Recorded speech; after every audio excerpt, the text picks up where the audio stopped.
سلامونه او نیکې هیلې. زه بلال افغان د افغان کتاب کور له پیج څخه تاسو سره مخ یم. نن تاسو ته په ځان باور لرلو په اړه غږیږم چې څنګه کولی شو پر ځان باور زیات کړو او د دغه اړخه څومره پرمختګ کولی شو.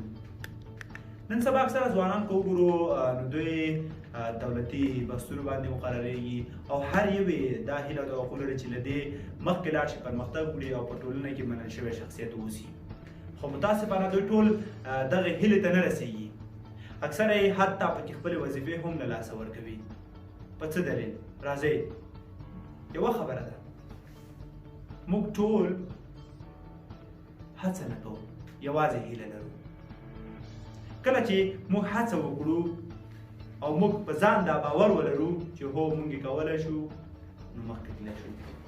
هغه کسان چې ټولنه کې مخکې ځي، پرمختګ کوي او منلی شخصیت ترې جوړېږي، دوی کومې کوډه نه وي کړې او یا بل کوم داسې کار نه وي کړی. یوازینی څیز چې هغوی لري، دوی منظم سخت کار کوي او پر ځان دا باور لري چې دا به نتیجه راوړي.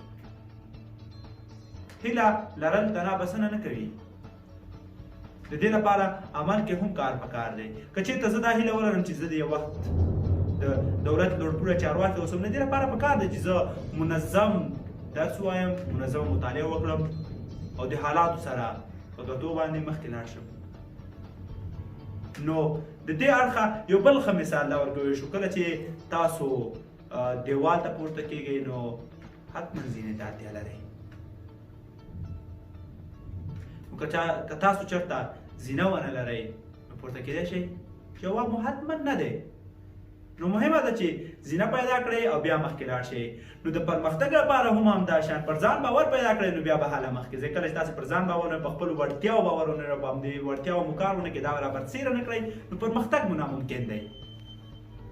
یوازینی څیز چې موږ خپل هدف ته رسولی شي، هغه په خپل ځان، په خپل ایمان دا باور دی چې هو موږ یې کولی شو، زه یې کولی شم، زه کولی شم چې مخکې لاړ شم.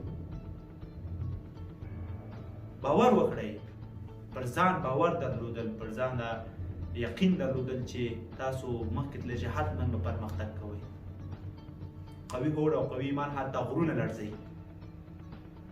نو پر ځان باور درلودل لپاره په خپل ځان باندې څېړنه وکړئ. کومې ځانګړتیاوې لرئ، کوم پټ شیان دي چې تاسو نه دي رابرسېره کړي، ګټه مو نه ده ترېنه اخیستې او ولې مو پرمختګ نه دی کړی، دا رابرسېره کړئ، مشخصه کړئ، په همدغه موضوع باندې کار وکړئ.